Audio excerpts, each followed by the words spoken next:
السلام عليكم ورحمة الله وبركاته. معكم أسرار ست البيت.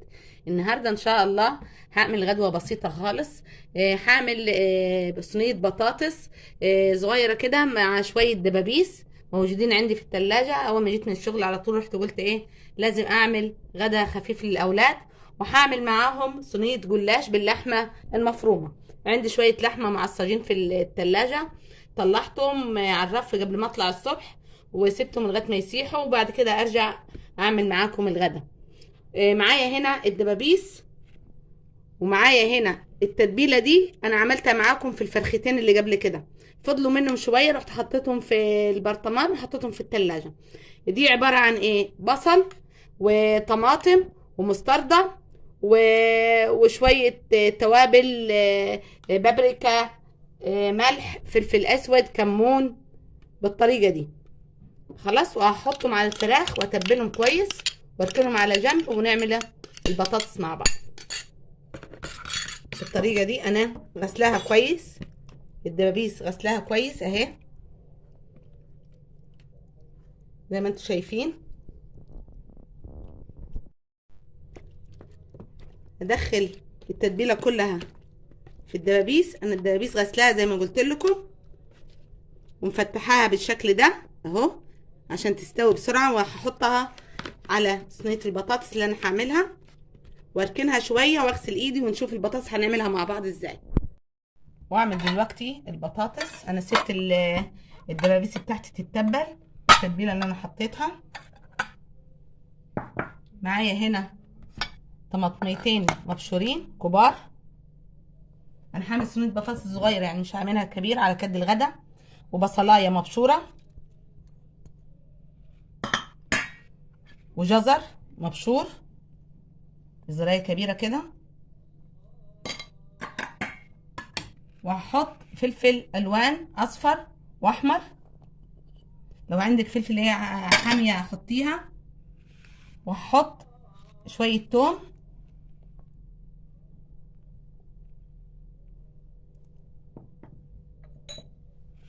احط التوابل، احط كمون، فلفل اسود، ملح،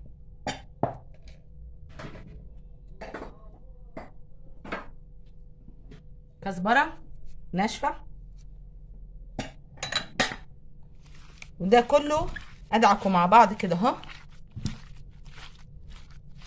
لغايه ما الريحه بتاعت التوابل اللي احنا حطيناها تظهر اهي. ريحه البصل والثوم ظهرت معانا اهي. وانا حوالي نص كيلو بطاطس اهي.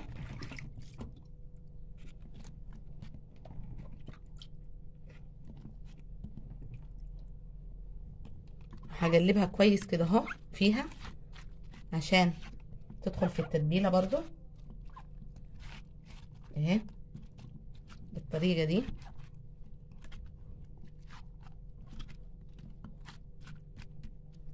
وارص كويس البطاطس بتاعتي علشان هحط فوقيها الدبابيس بالشكل ده. بعد كده احط على الوش شويه زيت، وهحط حوالي معلقه سمنه كده اهو بس اوزعها كده اهو،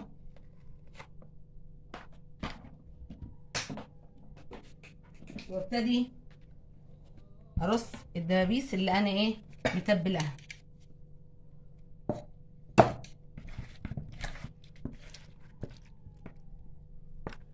اهي بالشكل ده، تبقى طعمها حلو خالص.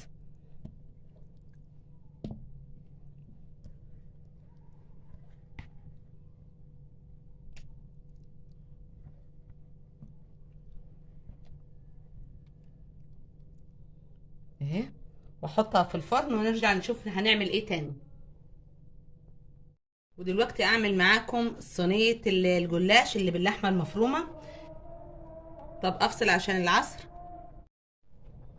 ودلوقتي اعمل صينيه الجلاش معاكم. معايا لفه جلاش. انتوا عارفين ان انا بجيب الجلاش اللي بتاع المصانع، ما بجيبش اللي في المحلات، يعني بيبقى لسه معمول طازه.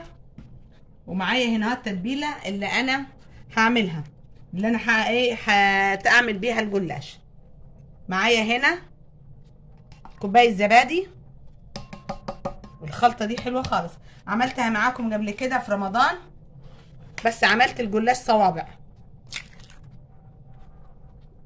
ومعايا بيضه. ومعايا ربع كوبايه لبن. ومعايا نص كوبايه سمنه.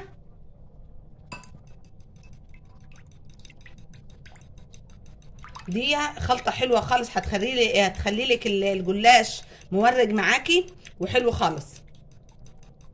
تقلبيهم بالشكل ده. لسه هنحط كمان التوابل بتاعتنا عليها. هنحط الملح ونحط الفلفل الاسود.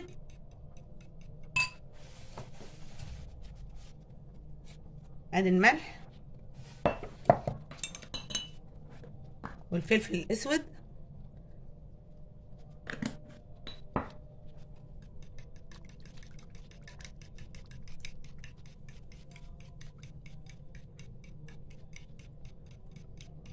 بالشكل ده هركنها لغايه ما نعمل الصينيه مع بعض ونشوف هنعملها ازاي. معايا هنا العصاج ده، هو كنت انا حاطاه في الفريزر، يعني فاض مني، كنت عامله بشاميل وفاض مني وحطيته في الفريزر. معايا هنا الصينيه دهناها سمنه كويس، وهبتدي افرد فيها ورقتين ورقتين كده اهو،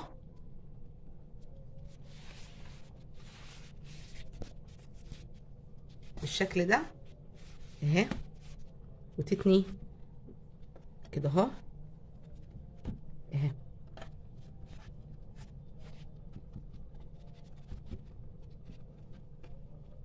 بالشكل ده. بعد كده اخد الخلطه بتاعتي وادهن بين كل ورقتين، ما تحطيهم تدهني من الخلطه دي اهي. لما انا عملتها في رمضان السنه اللي فاتت عملتها صوابع، وكنت ادهن كل صابع زي كده قبل ما احط اللحمه المعصجه. بالطريقه دي تطلع معاكي حلوه خالص، والطعم كمان حلو اهي. بالطريقه دي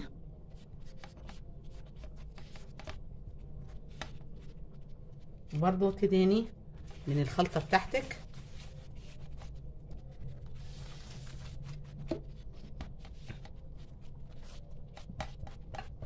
مش هتنشف معاكي ولا اي حاجه، تبقى طريه وتبقى حلوه خالص اهي.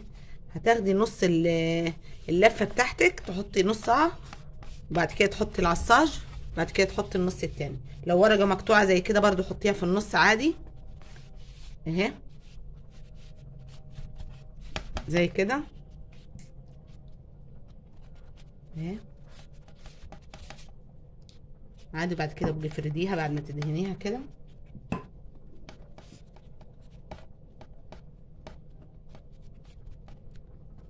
انت بس جربيها بالطريقه دي وهتعجبك وهتبقى حلو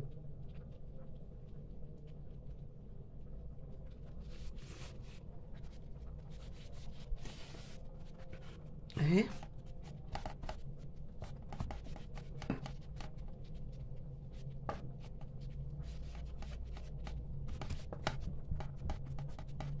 انت لو عايزه تسويها على كد الصينيه بالظبط هتسويها بالسكينه كده اهو، وبعد كده تحطي كل المقطع ده تحطيه في النص بعد ما تقطعيه. بس انا قلت كده احلى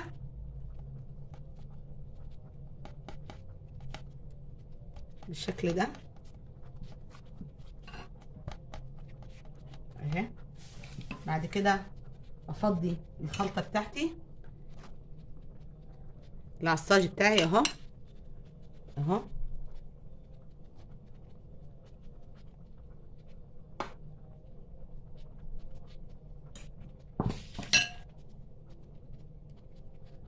وزعيه كده عشان ايه الصينيه كلها تبقى فيها من الخلطه بتاعتك دي اهي بالطريقه دي. انا قلت شويه عندي في الفريزر استغلهم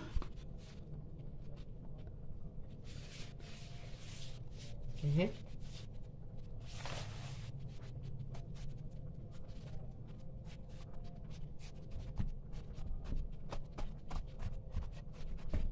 تحط برضو الخلطه، متنسيش الخلطه.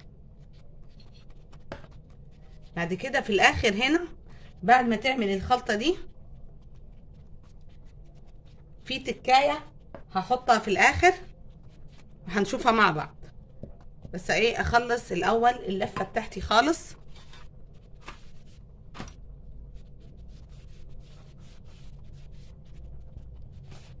اهي دي ورقه واحده اهي. الخلطه برضو ظاهره فيها، ما يضرش لو حطيتي واحده تاني عليها بالطريقه دي.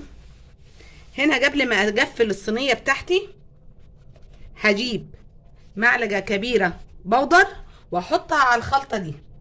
البودر هيخليها لك مورجه كده وحلوه خالص. هتجيبي المعلقه الكبيره البودر وتحطيها على الخلطه بتاعتك دي، هتخليها حلوه معاكي اهي بالطريقه دي اهي. شايفين؟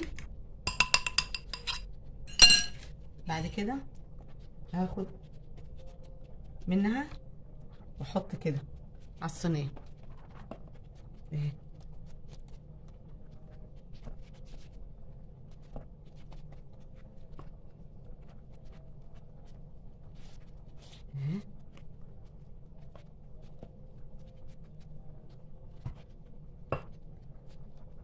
بعد كده اجيب اخر ورقه واحطها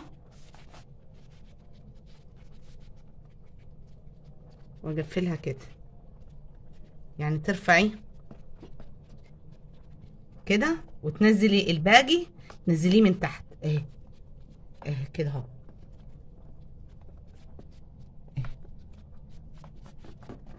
بالطريقه دي هتنزليهم تمسكيهم كلهم كده وتنزلي الحته اللي فاضله تحتيهم عشان تلمي كل ايه الجلاش بتاعك اهي بالطريقه دي اهي. هتقفليها كلها كده اهي. شايفين الصينيه بتاعتي بقت ايه؟ واخد باقي الخلطه واضيفها كده من فوق كده اهو اهي. وابتدي ايه اوزعها كده وانزلها اهي اهي. هجيب السكينه ونقطعها قبل ما ندخلها الفرن.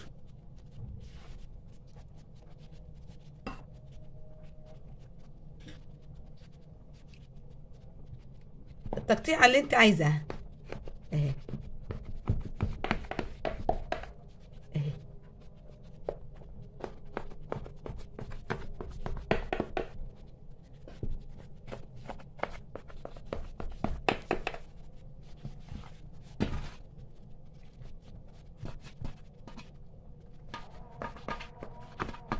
اهو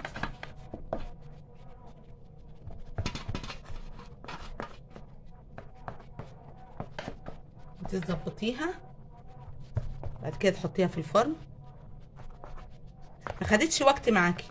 لو عايزه تعمليها على الغدا، عايزه تعمليها على العشاء لوحديها، مش لازم تعملي حاجه معاها، هتبقى حلوه خالص